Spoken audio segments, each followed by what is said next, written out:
Assalamualaikum warahmatullahi wabarakatuh. Islam rahmatan lil alamin. Apa yang menjadi rahmat bagi seluruh alam? Yaitu dengan adanya risalah kenabian, Al-Quran, dan Islam. Maka keadaan alam akan tercurahkan dengan kasih sayang Allah Subhanahu wa ta'ala. Nabi Muhammad sendiri juga diutus tidak lain adalah sebagai rahmat bagi sekalian alam. Lalu bagaimana mewujudkan nilai-nilai Islam yang rahmatan lil alamin? Yaitu dengan memahami nilai-nilai yang ada dalam Al-Quran, hadis, sebagai perwujudan dalam implementasi Islam rahmatan lil alamin.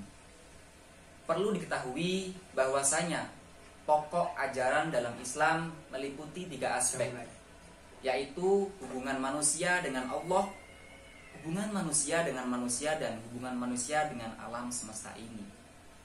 Implementasi Islam rahmatan lil alamin yaitu saling menghormati, mencintai, menyayangi, dan saling berempati dalam kebaikan untuk semua penghuni alam semesta ini. Itu merupakan ajaran agama Islam secara universal. Ajaran agama Islam itu rahmatan lil alamin.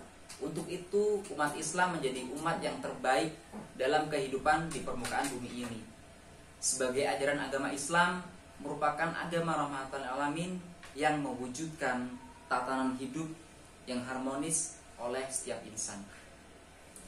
Wujud Islam rahmatan lil alamin adalah nyata dari agama Islam itu adalah peradaban yang berbudaya dengan landasan kuat untuk umat Islam dan akhlakul karimah. Dalam ajaran agama Islam, perbedaan merupakan sebuah keniscayaan, sunatullah yang tidak perlu dipungkiri dan tidak bisa dipungkiri. Dalam implementasinya, ajaran agama Islam sejak dari Rasulullah SAW, umat Islam itu tampil sebagai umat yang mewujudkan rahmatan lil alamin di muka bumi ini. Islam ajaran yang selaras dengan alam. Islamlah yang mampu mempraktikkan paham-paham kenetralan, toleransi, dan penghargaan akan nilai-nilai kemanusiaan dan hak asasi manusia yang sebenarnya. Solusi terbaik mewujudkan Islam rahmatan lil alamin yaitu misi Islam rahmatan lil alamin kalau dipahami betul oleh umat manusia, oleh umat Islam, terutama pemimpin-pemimpinnya. Karena pemimpinnya itulah yang meneruskan Rasulullah SAW. Itu memahami betul, maka tidak akan ada masalah sebetulnya. Tapi ternyata tidak. Banyak sekali orang yang sudah terlanjur disebut pemimpin, dia ini tidak cukup memiliki karakter kasih sayang, tidak mempunyai karakter belas kasihan. Justru banyak yang mempunyai karakter-karakter yang kejam atau keras. Tidak seperti yang dicontohkan oleh Rasulullah SAW yang disebut sebagai lintalahum. Disebutkan lintalahum. Lahum ini adalah umat. Kanjeng Nabi itu disebut lembut dengan umat. Bahkan disebutkan lau kunta faddun ghalidul qalbi lam faddu. Kalau jika kamu seandainya tidak lembut kepada umat, kamu itu kasar, kejam, bengis, orang akan lari dari sisi kamu.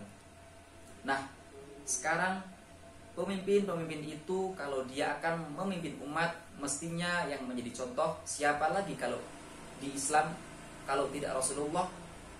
Masa mau meneruskan perjuangan Rasul tapi tidak melaksanakan tugas-tugas sebagai pemimpin seperti Rasul, meneruskan tugas-tugasnya Rasul, lalu menggunakan cara apa?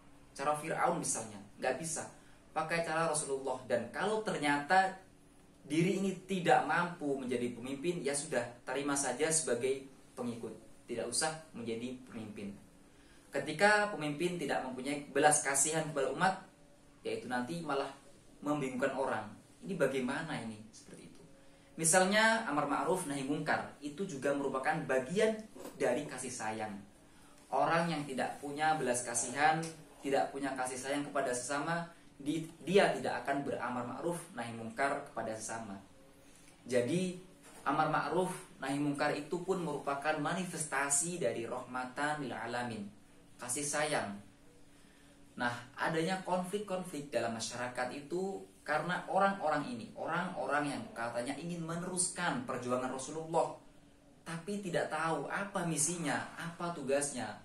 Mereka membaca tapi tidak memahami makna dari wama arsalnaka illa rahmatan lil alamin. Semata-mata Rasulullah itu diutus untuk merahmati seluruh alam. Mungkin sedikit penjelasan dari saya tentang rahmatan lil alamin. Semoga bermanfaat. Wassalamualaikum warahmatullahi wabarakatuh.